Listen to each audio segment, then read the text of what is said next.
Lokalni vodovodi su veliki izazov pred nama, stručnjacima koji se bavimo vodom i javnom vodoopskrbom, jer naši dugogodišnji podaci ukazuju da je u njima voda zdravstveno neispravna i uglavnom se radi o mikrobiološkom onečišćenju u gotovo 40% takvih uzoraka.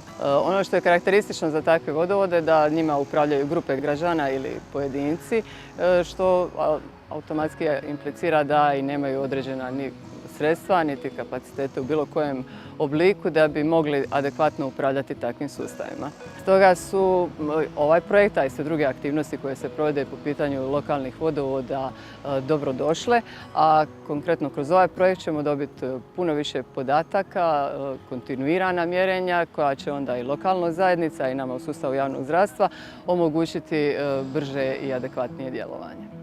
Evo, nalazimo se u mjestu Kalinje, kod jedne kaptaže vodovodne, lokalnog vodovoda iz našeg mjesta, koja je izgrađena negdje 78-79. godine kao drugi vodovod lokalni u našem mjestu. S obzirom da izvori sami i poslije bunari nisu bili dovoljno osiguravali kvalitetnu vodu, išlo se zbog potrebe same i vješ mašina ili mašina za pranje rublja, sudopera, WC-a, kupaona i trebalo je izgraditi vodovod. Ljudi su s vlastitim sredstvima izgradili vodovod, svoj lokalni, evo, koji dan danas egzistira. Znači, 74. godine je izgrađen prvi vodovod, to je 48 godina.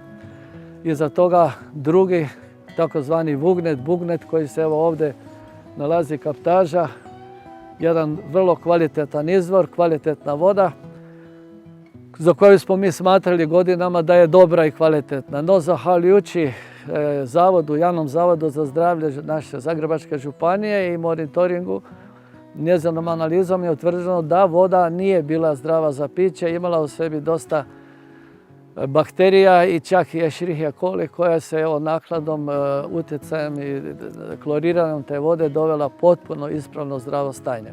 Na području Zagrebačke županije imamo 43 lokalna vodovoda koji su pod javnozdravstvenom kontrolom. Javnozdravstvena kontrola obuhvaća uzorkovanje vode na mjestu potrošnje kod korisnika vodovoda i zatim ispitivanje fizikalno-kemijskih i mikrobioloških parametara u laboratoriju zavoda.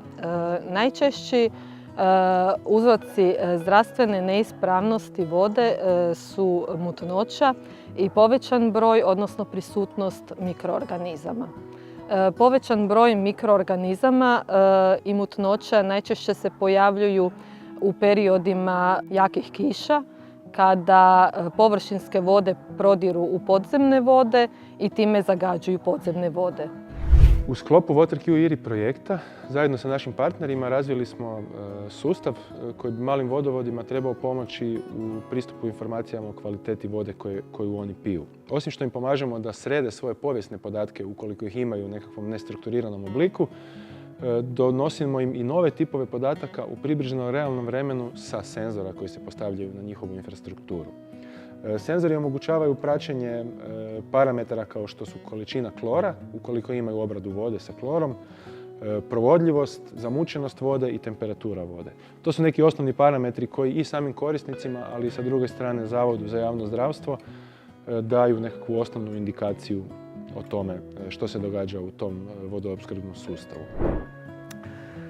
Šta reći, mi smo ovim projektom kojeg je inicirala Hrvatski zavod za javno zdravstvo, WaterQ, stvarno posebno zadovoljni jer smo dobili taj sustav koji nam omogućuje da svakodnevno, znači kontinuirano vidimo stanje naše vode i vjerujemo da pijemo na taj način stvarno zdravu pitku vodu, što je, možemo reći, hvala onima koji su taj projekt inicirali, koji su ga osmislili i realizirali.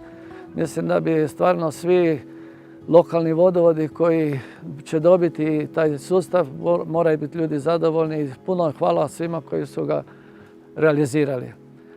To je garancija stvarno da imamo zdravu pitku vodu.